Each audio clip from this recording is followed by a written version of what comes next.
Hello বন্ধুরা, আজ আমি তোমাদের জন্য নিয়ে আসছি বাংলাদেশের খুবই একটা গ্রামের একটা জনপ্রিয় খাবার। সেটা হচ্ছে শাপলা। অনেকেই হয়তো শাপলা খেতে জানে না, কিন্তু শাপলাটা খাওয়া যায়। আর এখন হচ্ছে শাপলার সিজন। এখনই শাপলা খেতে খুব মজা, যেহেতু বর্ষা, আষাঢ় মাস, শাপলা রান্না হবে। আজকে আছে আমি প্রথমে হচ্ছে এই যে ইলিশ মাছ, নতুন ছোট ছোট ইলিশ মাছটাকে কেটে পরিষ্কার করে এখানে সরিষার তেলের ভালোভাবে কষিয়ে, তারপরে হলুদ, মরিচের গুঁড়া, একটু কাঁচামরিচ সব কিছু দিয়ে তারপর হচ্ছে আমি মাছটাকে ভালোভাবে কষিয়ে নিয়েছি। মাছটাকে ভাজি নেই, কাঁচা মাছ। আর শাপলা যেহেতু রান্না করব ইলিশ মাছ দিয়ে, সেজন্য আমি এটা কাঁচাই রেখেছি। কাঁচা হলে মাছটার স্বাদ এবং সেই গ্রানটা খুব ভালো থাকে। আর ভেজে নিলে ইলিশের ওই রকম স্বাদটা থাকে না। তো এই যে এইভাবে আমার মতো একদম ভালোভাবে কষিয়ে নেবেন।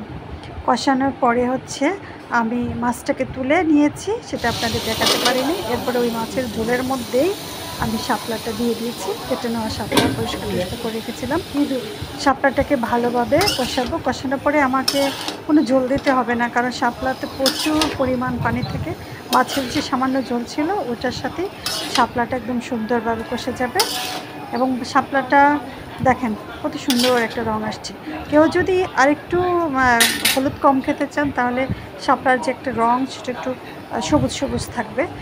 আজকে আমি হচ্ছে একটু মরিচের প্যাকেট একটু বেশি দিয়েছিলাম, কারণ আমার মনে হচ্ছিলো যে একটু শাপলাকে দেখুন ভালোভাবে যখন একদম শাপলাটা সেদ্ধ হয়ে মাখা হয়ে আসবে, আসার পরে হচ্ছে আমরা এটার মধ্যে আরও কিছু ইউজ করবো। এই যে দেখুন কীরকম হয়ে গেছে, দেখছেন কালার চেঞ্জ হচ্ছে না? অনেকটাই কালার চেঞ্জ হয়ে আসতেছে।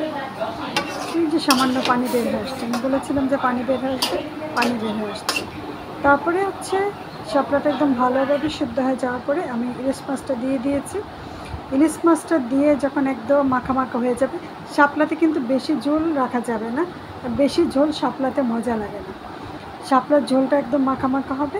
যখন মাখা হয়ে আসবে, সামান্য ঝোল থাকবে, সেই সময় আমি একটু সামান্য জিরার গুঁড়া দিয়েছি, ভেজে নেওয়া জিরার গুঁড়া। সেই জিরার গুঁড়াটা দিয়ে তারপর এটা গরম ভাতের সাথে খেয়ে নেবেন।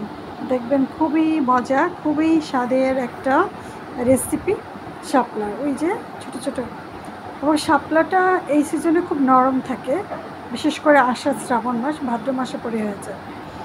প্লিজ আমার চ্যানেলটি সাবস্ক্রাইব করুন। আপনাদের যদি আমার রান্নাটা ভালো লেগে থাকে, প্লিজ আমার চ্যানেলটি সাবস্ক্রাইব করুন, বেশি শেয়ার করুন, লাইক করুন, কমেন্ট করুন এবং আমার সাথে থাকুন। ধন্যবাদ।